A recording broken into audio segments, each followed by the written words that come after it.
সবচেয়ে বেশি ভালোবাসা প্রয়োজন বৃদ্ধ বয়সে, যখন বাজ পড়া চামড়ায় শরীরের শক্তি কমে আসবে, চেহারায় বয়সের ছাপ পড়বে, চোখের নিচে ছানি পড়ে যাবে, যখন চাইলেও একা পথ চলতে পারবো না, হাতের মুঠোয় নির্ভরতার একটা হাত লাগবে, বিষণ্ণতা, একাকিত্ব, ক্লান্তি, অবসাদ, শরীরের নানা রোগ যখন চেপে বসবে, তখন গল্প করার একটা মানুষ, একটু আদর যত্ন খেয়াল রাখার একটা আপন মানুষ।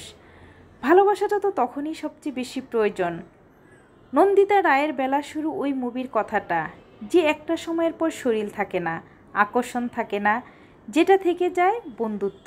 তখন শুধু বন্ধুত্বটাই থাকে, আর থাকে সারা জীবন একসাথে কাটানো অসংখ্য সুন্দর মুহূর্ত। 2-4 বছর একসাথে থাকার মাঝে ভালোবাসার সার্থকতা নয়। ভালোবাসার সার্থকতা যখন বছরের পর বছর একসাথে থেকে একে অপরকে বুড়ো হতে দেখেছে, যত্ন, আদর, ভালোবাসা আর পরম মমতায় সেই বৃদ্ধ বয়সেও একে অপরের পাশে থেকেছে। সত্যিকারের ভালোবাসা তো সেখানেই। হ্যালো ভিউয়ার্স, আসসালামু আলাইকুম। আশা করি সবাই ভালো আছেন।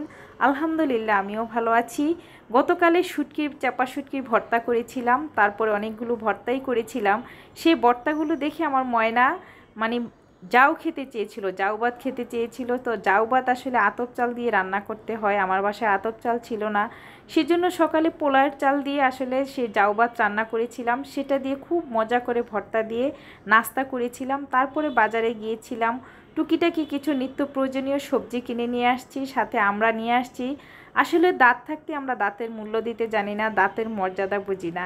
সেটা এখন আমার আম্মাকে দেখে বুঝতে পারি যে আমরা এই যে আম্মা এই আমড়াটা কামড়িয়ে খেতে পারে না, সেজন্য আমরা এরকম করে দিতে হয়, তারপরে আমরা খাই। আসলে সময়ের সাথে সাথে না মানুষের মানসিক অনেক কিছু পরিবর্তন আসে। এই পরিবর্তনটা আসারও একটা বয়স আছে, একটা সময় আছে, কারণ আছে। চোখের সামনে বাবা মাকে বৃদ্ধ হতে দেখা, চোখের সামনে বাবা মার অসুস্থ বা বৃদ্ধ অবস্থায় বাবা মার কষ্ট দেখা, বা চোখের সামনে আপন মানুষগুলো চলে যাওয়া, এগুলো আসলে মেনে নিতে না অনেকটা কষ্ট হয়। মানসিকভাবে আসলে অনেক বেশি ডিপ্রেশনে থাকি যখন এই কথাগুলো ভাবি, যে চোখের সামনে বাবা মা কীভাবে বৃদ্ধ হয়ে গেল, চোখের সামনে বাবা চলে গেল, ফুফু চলে গেল, বা দাদা চলে গেল, দাদি চলে গেল, চাচা চলে গেল। এই চোখের সামনে আপন মানুষগুলোকে চলে যেতে দেখা না, এই বয়সটা আসলে অনেক খারাপ। একটা বয়সের সময় আসলে তখন দেখা যায় যে নিজের ফ্যামিলির অনেক আপন মানুষকে চলে যেতে দেখতে হয়।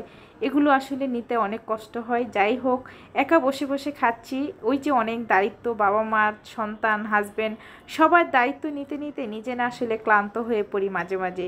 আমি একা খেতে ভালোবাসি না, সবাইকে নিয়ে একসাথে বসে খেতে ভালোবাসি। কিন্তু কি করব, এক একজনে এক এক টাইম আসলে যে যখন টাইম পায় তখনই খেয়ে ফেলে। মাঝে মাঝে আমি প্লেটে ভাত নিয়ে মেয়েদের বেডরুমে যেয়ে মেয়েদের সাথে গল্প করি আর খাবার খাই। তো আজকে বসছি খেতে, আসলে মাংস রান্না করেছি, মুরগির মাংস, তারপরে পেঁপে দিয়ে মুগ ডাল দিয়ে রান্না করেছি। গতকালকে অনেক আইটেমের ভর্তা করেছিলাম, কালো জিরার ভর্তা, সরিষার ভর্তা, এগুলো ছিল। সে ভর্তা দিয়ে গরম ভাত একটু খেয়ে নিচ্ছি, আর মজা করে একদম লেবু চিপিয়ে শসা দিয়ে সালাদ করে নিয়েছি। খাবারটা আসলে মাঝে মাঝে খেতে না অনেক ক্লান্ত লাগে। আমি শাওয়ার নিয়ে নামাজ পড়ে অনেক সময় রেস্ট করি, সেজন্য আমার দুপুরের খাবারটা অনেকটাই লেট হয়ে যায়, প্রায় 3টা 4টা 5টাও বেজে যায় আমার খেতে খেতে।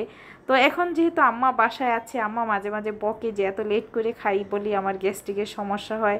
আসলে সত্যি কথা, কিন্তু সংসারের সব দায়িত্ব পালন করতে করতে না তখন নিজের খাওয়ার সেই এনার্জিটাই থাকে না, মনে হয় যেন খাবারটা খেতে অনেক পরিশ্রমের ব্যাপার। সত্যি আমার কাছে এখন খাবার খেতে অনেক পরিশ্রম মনে হয়। যখন একসঙ্গে সবাই বসে খাই তখন আসলে খাবারটা খেতে একটু ভালো লাগে, একা খেতে তো আমার একদমই ভালো লাগে না। যাই হোক, পেট ভরার জন্য খেতে হয়, জীবন বাঁচানোর জন্য খেতে হয়, মাঝে মাঝে এরকম পরিস্থিতির শিকার হতে হয়। যাই হোক, ছোট্ট একটা ভিডিও আপনাদের সাথে শেয়ার করলাম। ভালো লাগলে অবশ্যই লাইক, কমেন্ট, শেয়ার দিয়ে আমার পেজটা ফলো দিয়ে রাখবেন।